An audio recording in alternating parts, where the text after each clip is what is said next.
നിനക്കെവിടെയെന്ന് ചോദിക്കാൻ നിന്റെ ബാല്യക്കാർ ഇവിടെ ഇല്ല ലച്ചു. ഇവരെ പോലെ നീയും നിനക്ക് വേണ്ടുന്നത് ഉണ്ടാക്കി കഴിക്കണം. ഒപ്പം നിന്റെ ഭർത്താവിന്റെ കാര്യങ്ങളും നീ തന്നെ നോക്കണം. ജാനകിയമ്മ പറഞ്ഞപ്പോൾ ലച്ചു അവരെ നോക്കി ചിരിച്ചു. അമ്മായിയമ്മ പോരിന്റെ ഭാഗമാണോ അമ്മമ്മേ? ആണെങ്കിലും അല്ലെങ്കിലും എനിക്കൊന്നുമില്ല. ജിനു, ഞാനിതെടുക്കുക. നീ തനിയെ ഉണ്ടാക്കി കഴിക്കില്ലേ? ചോദ്യത്തോടൊപ്പം അവന്റെ പ്ലേറ്റ് അടുത്തേക്ക് വലിച്ചവൾ കഴിച്ചു തുടങ്ങി. ഭദ്രയുടെ മുഖം കറുത്തെങ്കിലും പ്രസേനന്റെ ഒരു നോട്ടത്തിൽ അവർ പറയാൻ വന്നത് വിഴുങ്ങിക്കളഞ്ഞു. ശക്തി, പോയി ദോശ ഉണ്ടാക്കിക്കൊണ്ടുവാ, ജിനു അധികാരത്തോടെ പറഞ്ഞു. എന്നോട് ഓർഡർ ഇടാൻ നീ ആരാണ്? അവൻ പറഞ്ഞത് തീരെ ഇഷ്ടമാകാതെ ശക്തിയുടെ ശബ്ദമുയർന്നു. ജിനു പതറിപ്പോയി. അവളിൽ നിന്ന് അങ്ങനെ ഒരു പ്രതികരണം അവൻ പ്രതീക്ഷിച്ചിരുന്നില്ല. കാലാട്ടിക്കൊണ്ട് കഴിക്കുന്ന വീരന്റെ ഇടത്തെ തുടയിൽ ദേഷ്യത്തോടെ അമർത്തിപ്പിടിക്കാനും ശക്തി മറന്നില്ല. താൻ പ്രതികരിക്കാതെ ഇരിക്കുന്നതിന്റെ ദേഷ്യമാണ് അവൾക്കെന്ന് മനസ്സിലായതുകൊണ്ട് വേദന എടുത്തിട്ടും വീരൻ അനങ്ങിയില്ല. ഭക്ഷണം ആസ്വദിച്ചു കഴിക്കുന്ന ഭാവമായിരുന്നു അവന്റേത്. അതുതന്നെ. നിന്റെ ഭാര്യയുടെ പേരെന്നാണ് ജിനു ശക്തി എന്നായത്? ശക്തിക്ക് പിന്നാലെ ജാനകിയമ്മയുടെ ശബ്ദമുയർന്നു. അവൾക്കൊപ്പം അവരും ചേർന്നു. അതോടെ വീരന്റെ തുടയിൽ ഒന്നുകൂടി അമർത്തിപ്പിച്ച് വീർത്ത മുഖത്തോടെ ശക്തി കൈ പിൻവലിച്ചു. വീരൻ അവളുടെ കൈ പിടിച്ചെടുത്തുകൊണ്ട് വിരലുകളിൽ ഉഴിഞ്ഞുകൊണ്ടിരുന്നു. ശക്തി പല്ല് കടിച്ചു നോക്കുമ്പോൾ അവൻ താനൊന്നും അറിഞ്ഞില്ലെന്റെ രാമനാരായണ എന്ന ഭാവത്തിലാണ്. മൂന്നാമതൊരു കൈകൂടി ഉണ്ടായിരുന്നെങ്കിൽ ഞാൻ കാണിച്ചു തരാമായിരുന്നു, അവൾ പല്ല് കടിച്ചു പതിയെ പറഞ്ഞു. വീരൻ അതെയോ എന്ന പോലെ നോക്കി തലയാട്ടി അവളെ അടിമുടി ഒഴിഞ്ഞ് സ്വന്തം കീഴ്ചുണ്ടിൽ കടിച്ചു വിട്ടു. ശക്തി അർത്ഥം മനസ്സിലായതുപോലെ മുഖം വെട്ടിച്ചു. ജിനു എന്റെ ചോദ്യം കേട്ടില്ലേ? ജാനകിയമ്മ പിന്നെയും ചോദിച്ചു. അത് പിന്നെ, എന്റെ ഏട്ടൻ അംഗീകരിക്കാത്ത ഇവരുടെ ഈ വീട്ടിലെ സ്ഥാനം എന്താണ്? കുറച്ചു മുമ്പ് ഇവരാരുമല്ലെന്ന് പറഞ്ഞത് അച്ചമ്മ കേട്ടില്ലെന്നുണ്ടോ? ശക്തിയുടെ സ്ഥാനത്തെ ചോദ്യം ചെയ്യാൻ നീ ആളല്ല ജിനു. ഭദ്രൂട്ടന് വേണ്ടി ഇവിടെ തെരഞ്ഞെടുത്തതും നിർബന്ധിച്ചതും ഞാനാണ്. അല്ലാതെ ഒരുമിച്ചൊരു മുറിയിൽ നിന്ന് പിടിച്ചെന്ന് കരുതി കല്യാണം കഴിപ്പിക്കാനായിരുന്നെങ്കിൽ ഇവന്റെ സ്വഭാവത്തിന് ഒന്നോ രണ്ടോ പോരാ. വീരൻ അവരെ കൂർപ്പിച്ചു നോക്കി. ശക്തി പൊട്ടി വന്ന ചിരിയെ അടക്കി നിർത്തി. നീ പറയുന്ന നിന്റെ ഈ ഏട്ടൻ പോലും ഇക്കാര്യത്തിൽ എന്നെ ചോദ്യം ചെയ്യില്ല. ഞാൻ ജീവിച്ചിരിക്കുവോളം ഇവന് വേണമെങ്കിലും ഭദ്രൂട്ടന്റെ പെണ്ണായി ശക്തി മാത്രമേ ഇവിടെ കാണൂ. ആ ബഹുമാനം അവൾക്ക് നിങ്ങൾ കൊടുക്കണമെന്ന് എനിക്ക് നിർബന്ധമാണ്. അതിന് ബുദ്ധിമുട്ടുള്ളവർ പറഞ്ഞാൽ മതി, ഞാൻ തരാം അതിനുള്ള മറുപടി. ഏട്ടാ, ജിനു തന്നോട് അനുഭാവം പുലർത്തണമെന്നതുപോലെ വീരനെ വിളിച്ചു. വീര, ജാനകിയമ്മയും ജിനുവിന് പിന്നാലെ അമർത്തി വിളിച്ചു. പരിഭവം കൊണ്ട് കവിളുകൾ വീർപ്പിച്ചിരുന്ന ശക്തിയുടെ വലത്തെ തുടയിൽ ഇടം കൈകൊണ്ട് തലോടി വീരൻ ജിനുവിനെ നോക്കി. ശക്തിയെ ഞാൻ ഉപേക്ഷിച്ചിട്ടില്ല ജിനു. നിലവിൽ വീരഭദ്രസേനന്റെ ഭാര്യാപദവിൽ തന്നെയാണ് അവൾ ഇരിക്കുന്നത്. അങ്ങനെ നിലനിൽക്കുന്നിടത്തോളം കാലം അവൾക്കിവിടെ എന്റെ ഭാര്യ എന്ന അധികാരമുണ്ടായിരിക്കും. പിന്നെ ഞങ്ങൾക്കിടയിൽ എന്ത് എങ്ങനെയെന്നൊന്നും മറ്റാരും തിരക്കേണ്ട കാര്യമില്ല. അതെല്ലാം ഞങ്ങളുടെ സ്വകാര്യതയാണ്. വിവാഹം രജിസ്റ്റർ ചെയ്യാൻ താല്പര്യമില്ലെന്ന് തുറന്നു പറയേണ്ട സാഹചര്യം വന്നപ്പോൾ അതിനനുസരിച്ചുള്ള കുറച്ചു കാര്യങ്ങൾ സംസാരിക്കേണ്ടി വന്നു. അതിനർത്ഥം ഞങ്ങളുടെ സ്വകാര്യതയിൽ മറ്റുള്ളവർക്ക് കൈകടത്താൻ അനുവാദം നൽകിയെന്നല്ല. അതേപോലെ ഇവിടെ എന്ത് ചെയ്യണം ചെയ്യരുത് എന്നതൊക്കെ ഇവളുടെ സ്വാതന്ത്ര്യമാണ്. ഈ വീട്ടിലെ അടുക്കളപ്പണിക്ക് ഞാനിവളെ നിർത്തിയിട്ടില്ല. ജോലി ചെയ്യാൻ ആളില്ലാതെ വന്നാൽ വീട്ടിലുള്ളവർ ആ ജോലി നോക്കിയും കണ്ടും ചെയ്യും. അതിനർത്ഥം അവർ മറ്റൊരാളിന്റെ അടിമയാണെന്നല്ല.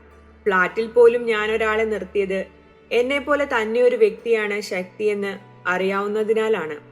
ഞാനിവളിൽ ഒരു ജോലിയും അടിച്ചേൽപ്പിക്കാറില്ല. എന്തു ചെയ്താലും അതിൽ ശക്തിയുടെ ഇഷ്ടമുണ്ടായിരിക്കും. അതേപോലെ ഞാൻ കാണിക്കാത്ത അധികാരമൊന്നും ഇവിടെ മറ്റാരും കാണിക്കേണ്ട. ജിനുവിനൊരു ഭാര്യയുണ്ട്. നിനക്ക് വേണ്ടത് അവിടെ പറയാൻ സ്വാതന്ത്ര്യമില്ലെങ്കിൽ അത് ലഭിക്കുന്നിടത്ത് പറയണം. എന്തായാലും ശക്തിയോട് വേണ്ട. പിന്നെ ഇവളെ ശക്തി എന്ന പേര് വിളിക്കാൻ പാടില്ല ജിനു. അങ്ങനെയെങ്കിൽ നീ എന്നെ ഏട്ടനെന്നും വിളിക്കേണ്ട. ഞാൻ ഏട്ടനാണെങ്കിൽ എന്റെ ഭാര്യയായി ഇരിക്കുന്നവൾ നിനക്ക് ഏട്ടത്തിയാണ്. അങ്ങനെ വിളിക്കാൻ താല്പര്യമില്ലെങ്കിലും എനിക്ക് പ്രശ്നമില്ല.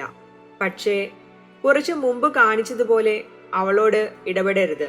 അതെനിക്കിഷ്ടമല്ല. വീരഭദ്രസേനന്റേതായ ഒന്നിലും മറ്റൊരാൾ അധികാരം സ്ഥാപിക്കുന്നത് കണ്ടു നിൽക്കാൻ കഴിയില്ല. അത് പെണ്ണായാലും മണ്ണായാലും പൊന്നായാലും. അളന്നു മുറിച്ചതുപോലെ വീരൻ പറഞ്ഞു നിർത്തി. അതൊരു ശാസന കൂടിയായിരുന്നു. ജിനുവിന്റെ മുഖം കുനിഞ്ഞുപോയി. ഈ കാലത്തിനിടയ്ക്ക് ഒരിക്കൽ പോലും വീരൻ ഇതേപോലെ സംസാരിച്ചിട്ടില്ല. പ്രശ്നത്തിന് തുടക്കമിട്ടവൾ സ്വന്തം കാര്യത്തിൽ മാത്രം ശ്രദ്ധ കൊടുക്കുമ്പോൾ ഭാര്യയായി അംഗീകരിക്കില്ലെന്ന് പറഞ്ഞിട്ടും ശക്തി വീരനോട് കാണിക്കുന്ന കരുതലിൽ അവന്റെ കണ്ണു പുകഞ്ഞു. ആഗ്രഹിച്ചതിലേറെ തള്ളിപ്പറഞ്ഞ നാവുകൊണ്ട് ചേർത്ത് വെച്ചതിൽ ശക്തി ആസ്വദിച്ച് ദോശ കഴിക്കുന്നതിനൊപ്പം വീരനും ചമ്മന്തി വിളമ്പി നൽകി.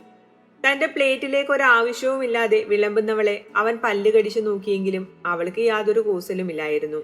ഒടുവിൽ വീരന്റെ വിരലുകൾ കാട്ടിയ കുസൃതിയിൽ അവൾ തിടുക്കത്തോടെ എഴുന്നേറ്റു പോയി.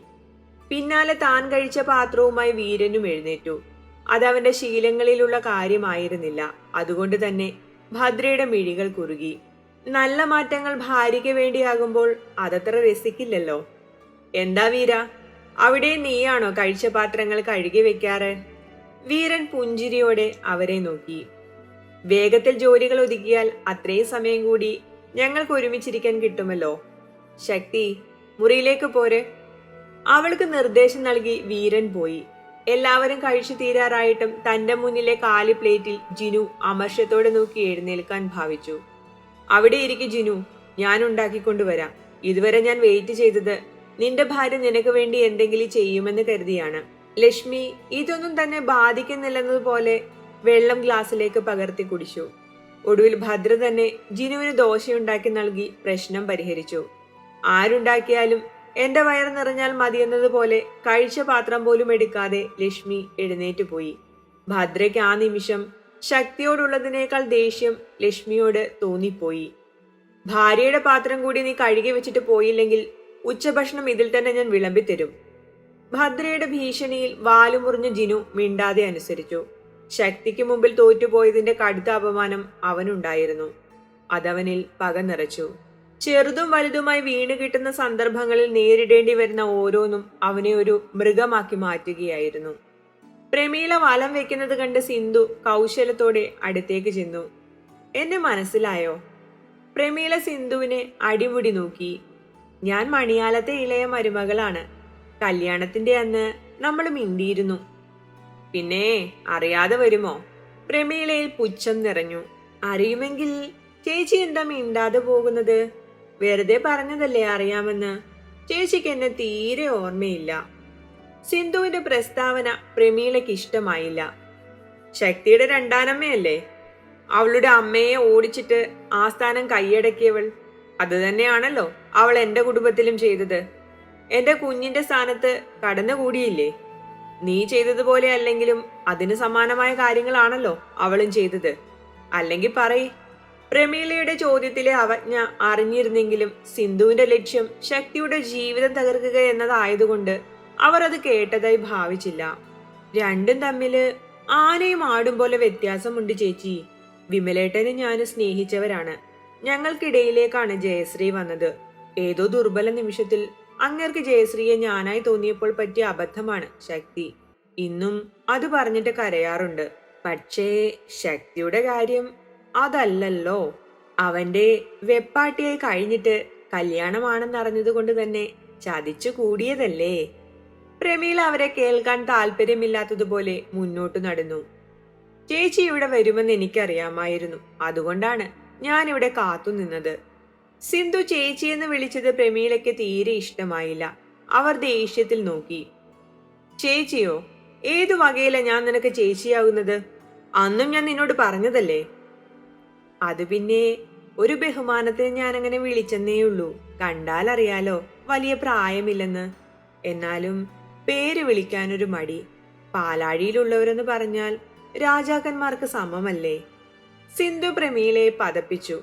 അവൾ തന്നെ ബഹുമാനിക്കാൻ വേണ്ടിയാണ് ചേച്ചിയെന്ന് വിളിച്ചതെന്ന് കേട്ടപ്പോൾ അവരുടെ ഗർവ് കൂടി. പോരാത്തതിന് രാജകുടുംബം എന്ന വിശേഷണം. നീ എന്തിനാ എന്നെ കാത്തു നിന്നതെന്ന് പറയൂ. പോയിട്ട് വേറെ പണിയുള്ളതാ. പിന്നെ അവളുടെ ഒരു പണി. കെട്ടിലമ്മ ചമഞ്ഞിരിക്കുന്നവൾക്കാണ് പണിയുള്ളത്. മൂക്കുമുട്ട തിന്നിട്ട് കിടന്നുറങ്ങണം. അതല്ലാതെ ഈ പെണ്ണുമ്പിള്ളയ്ക്ക് വേറെ എന്ത് പണിയാ? മനസ്സിൽ പെറുപെറുത്തുകൊണ്ട് സിന്ധു അവരെ നോക്കി നന്നായി ചിരിച്ചു. എനിക്ക് ശക്തിയെക്കുറിച്ച് കുറച്ച് കാര്യങ്ങൾ പറയാനുണ്ട്. ചിലപ്പോൾ നിങ്ങൾ ആരും അതൊന്നും അറിഞ്ഞിട്ടുണ്ടാവില്ല. അതുകൊണ്ടായിരിക്കും അവളെ നിങ്ങൾ ഇത്രമാത്രം സപ്പോർട്ട് ചെയ്യുന്നത്. പ്രമീളയുടെ നെറ്റി ചുളിഞ്ഞു. ശക്തിയെക്കുറിച്ച് എന്തു പറയാൻ? എന്റെ ചേച്ചി, നമുക്ക് അങ്ങോട്ട് മാറി നിൽക്കാം. ഞാൻ പറയാൻ പോകുന്നത് നിസാര കാര്യമല്ല. ചേച്ചിക്കും അവൾ അവിടെ കഴിയുന്നതിൽ എതിർപ്പല്ലേ? അവളെ അവിടെ നിന്ന് ഇറക്കിവിടാൻ പറ്റിയ കാരണമാണ് എന്റെ കയ്യിലുള്ളത്. പ്രമീളയുടെ ആകാംക്ഷ വർദ്ധിച്ചു. പിന്നീട് സിന്ധു പറഞ്ഞ കാര്യങ്ങൾ കേട്ട് അവരുടെ കണ്ണുകൾ വിടർന്നു. ഇതിനൊക്കെ തെളിവുണ്ടല്ലോ അല്ലേ? വെറുതെയുള്ള ആരോപണമൊന്നുമല്ലല്ലോ. തെളിവ് നിങ്ങളൊന്ന് അന്വേഷിച്ചാൽ കണ്ടെത്താനാണോ പ്രയാസം? പിന്നെ അവളെ അവളുടെ അമ്മ വീട്ടിൽ നിന്ന് പുറത്താക്കിയത് തന്നെ അവളുടെ അമ്മായിയുടെ അനിയനുമായുള്ള ചുറ്റിക്കളിയുടെ പേരിലാണ്. അതുകൊണ്ടൊന്നും അവൾ ഒതുങ്ങിയില്ല. സ്വന്തം സഹോദരനാണെന്ന് പോലും ചിന്തിക്കാതെയല്ലേ എന്റെ വിനുവിനെ വലയിലാക്കിയത്. അന്ന് ഞാൻ അവിടെ പ്രശ്നമുണ്ടാക്കിയാണ് അവളെ ഹോസ്റ്റലിലേക്ക് മാറ്റിയത്. അവിടെ നിൽക്കുമ്പോഴാണ് ഈ സംഭവം. അതെങ്ങനെ? ഹോസ്റ്റലിലൊക്കെ ഒരുപാട് നിയന്ത്രണങ്ങളില്ലേ? സംശയം കൊണ്ട് അവരുടെ നെറ്റി ചുളിഞ്ഞു. അവർക്ക് സിന്ധുവിനെ അത്ര വിശ്വാസവുമില്ലായിരുന്നു. അതൊന്നും അവൾക്കൊരു പ്രശ്നമല്ലായിരുന്നു ചേച്ചി. എരുതിയിൽ എണ്ണ ഒഴിക്കുന്നത് പോലെ സിന്ധു തനിക്കറിയാവുന്ന കാര്യങ്ങളെല്ലാം ഒന്നുകൂടി വിശദീകരിച്ചു കൊടുത്തു. നീ എന്താ വീട്ടിൽ വന്നപ്പോൾ ഇതൊന്നും ആരോടും പറയാതെ ഇരുന്നത്? നല്ല കാര്യമായി ചേച്ചി. അങ്ങനെ പറഞ്ഞിരുന്നെങ്കിൽ എന്നെയും മക്കളെയും മണിയാലത്തു നിന്ന് ഇറക്കി വിട്ടേനെ. എനിക്കിതെല്ലാം നിങ്ങളോട് പറയാൻ ആഗ്രഹമുണ്ടായിരുന്നു. എനിക്ക് മാത്രമല്ല, വിമലേട്ടനും അവളുടെ അമ്മയുടെ ആങ്ങളെ ജയനുമെല്ലാം അതായിരുന്നു താല്പര്യം. മണിയാലത്തമ്മ ചേച്ചി കാണുന്നത് പോലെ പാവ സ്ത്രീയല്ല. കിട്ടിയ അവസരത്തിൽ സിന്ധു അമ്മായിയമ്മയുടെ കുറ്റവും പറഞ്ഞു. ആ പെണ്ണിന്റെ സ്വഭാവം അത്ര ശരിയല്ലെന്നറിയാം. പിന്നെ വീരനും നല്ലവനൊന്നുമല്ലല്ലോ. അതുകൊണ്ടാണ് ആരും കാര്യമാക്കാതെ പോയത്. എന്തായാലും ഇതുപോലെ ഒരുത്തിയെ പാലാഴിയിൽ വാഴിക്കില്ല ഞാൻ. പ്രമീള പല്ലെറുമി. അത് വേണം ചേച്ചി. എന്റെ മോൾക്ക് അവകാശപ്പെട്ടത് കൂടിയാണ് അവള് കൈക്കലാക്കിയത്. അവളുടെ തള്ള എന്റെ സ്ഥാനം കയ്യേറി. ഇവളോ എന്റെ മക്കൾക്ക് അവകാശപ്പെട്ട സ്വത്തും കൈയടക്കി. വിമലേട്ടൻ ഒരു പാവമാണ്. എല്ലാവരും അങ്ങേരെ ചൂഷണം ചെയ്യും. അങ്ങേര് പാവമായതുകൊണ്ടല്ലേ ഞങ്ങൾക്ക് ഒന്നുമില്ലാതെ പോയത്. എന്നാൽ ഞാൻ അങ്ങോട്ട് പോകട്ടെ ചേച്ചി, മോൻ വന്നിട്ടുണ്ട്. ബൈക്കിലിരിക്കുന്ന ചെറുപ്പക്കാരനെ ചൂണ്ടിപ്പറഞ്ഞിട്ട് സിന്ധു വേഗത്തിൽ നടന്നുപോയി. പ്രമീളയ്ക്ക് അറിഞ്ഞ കാര്യം അപ്പോൾ തന്നെ പാലാഴിയിൽ പോയിട്ട് പറയാത്തതിനാൽ ഒരു ശ്വാസം മുട്ടൽ. ക്ഷേത്രത്തിൽ നിന്ന് അവരെ കൂട്ടിക്കൊണ്ടു പോകാൻ വന്ന അല്ലുവിനോടാണ് അവരത് ആദ്യം പറഞ്ഞത്. അവനത് കേട്ടിട്ട് അതിശയമൊന്നുമില്ലെങ്കിലും അത് പ്രയോഗിക്കാനുള്ള സാധ്യതകൾ മുന്നിൽ കണ്ട് അവന്റെ കണ്ണുകളും തിളങ്ങി. അമ്മേ, ഈ സംഭവം വെറുതെ നമ്മൾ പറഞ്ഞു കഴിഞ്ഞാൽ അതൊരു ആരോപണം മാത്രമല്ലേ ആകൂ. അതേസമയം ശക്തിയെ കുറ്റപ്പെടുത്താൻ തക്ക വിധത്തിൽ അവിടെ എന്തെങ്കിലും ചെറിയ സംഭവം നടക്കണം. അവിടെ ഇപ്പോ അങ്ങനെ ചെറിയ എന്ത് സംഭവം ഉണ്ടാകാനാണ്? നീ എന്താ ഉദ്ദേശിക്കുന്നത്?